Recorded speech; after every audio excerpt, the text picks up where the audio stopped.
ఉండని అక్క వచ్చే అది పడితే ఏం చేస్తాం వేస్తే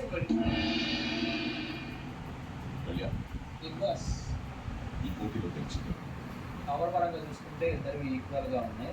ఇంకా టవర్ అనేది ఎప్పుడైనా పర్ఫెక్ట్గా ఉండాలనుకుంటాం కాబట్టి పర్ఫెక్ట్ స్ట్రాంగ్ స్ట్రైట్గా ఉంది కాబట్టి సంజన గారి స్ట్రాంగ్గా ఉంది. ఎవరు ఏ పొజిషన్ లో ఉన్నా ప్రాబ్లం లేదు, పర్లేదు. ఆల్రెడీ చెప్పారు చాలా ఆల్రెడీ చెప్పారు. ఒక నిమిషం, నేను వాళ్ళ గేమ్ స్పోర్టివ్ స్పిరిట్ పెంచడం నేను చెప్పా. ఇస్తానా నా డెసిషన్. నేను ఇస్తాను అనుకోకండి, పైకి ఉండాలని ఇచ్చేస్తాను అనుకోకండి అనేది నేను. ఎందుకంటే ఆవిడ హైట్ అడ్వాంటేజ్ ఉంది, ఆవిడ ఊరుకోకుండా ఉండాలి ట్రై చేయాలి కాబట్టి నేను ఇస్తాను. మీరు అదే చెప్తున్నా, మీరు ఒకరు సపోర్ట్ చేస్తారు కాబట్టి మీరు ఒక పరంగా ఆల్రెడీ చెప్పారు ఆయన ముందు పెట్టేశారు కదా. దివ్య ఫస్ట్ ఎవరు పిక్చర్ వెళ్ళాలి చూడొచ్చు. చెప్పాల్సింది కళ్యాణ్ స్ట్రైట్ గా ఉండాలి అనేసి. ఏది కాదు కళ్యాణ్, నీకు నచ్చినట్టు నువ్వు చెప్పేసి ఇప్పుడు మారుస్తానంటే ఎట్లా కుదురుతుంది? దాని అంతా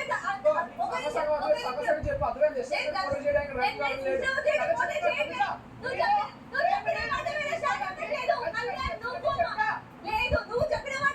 అవ్వట్లేదు కళ్యాణ్. నువ్వు అట్లా ఇటు వాక్ చేసేటప్పుడు చెప్పాల్సింది స్ట్రైట్ ఉండాలని ట్రై చేసేవారు. ప్రతిదీ ట్రై చేయమని చెప్తున్నా. నేను స్టెబిలిటీగా ఉండాలి. నాకు ఎందుకు ఇద్దరిది పడలేదు. ఏం షాట్ ముందు చెప్పే పాయింట్ లేదు, ఏం అయిపోయాక చెప్పే పాయింట్ లేదు.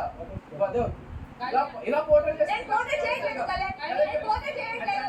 నేను ఫాస్ట్ చెప్తున్నా. నా డెసిషన్ ఫైనల్. ఆయన హైట్ అందకపోయినా అవిని రీచ్ చేశారు ఆయన. హైట్ మ్యాటర్స్ కదా. అవును, రెండు హైట్ ఈక్వల్ ఉన్నాయి. ఇప్పుడు నువ్వు చెప్పే డెసిషన్ ఎవరికి మారను. ఆఫ్ కోర్స్ నేను నన్ను అడిగితే నేను ఇంకే చెప్తాను. నేను అదే కూర్చో. నేను ఏమంటాను సార్, నేను ఏమన్నా మరి నువ్వు ఇవ్వాలి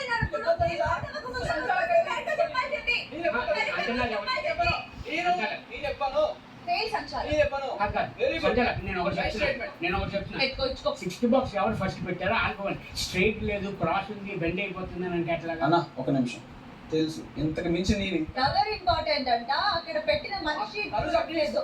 క్లియర్ ఒక రూల్ చెప్పకుండా ఉన్నావు కళ్యాణ్. పాయింట్ తెలిసిన వాళ్ళు కరెక్ట్గా ఆలోచించడం ఓకే సరే సరే కళ్యాణ్, సరే సరే Kalyan. Few decisions are in Sanchalak's hands.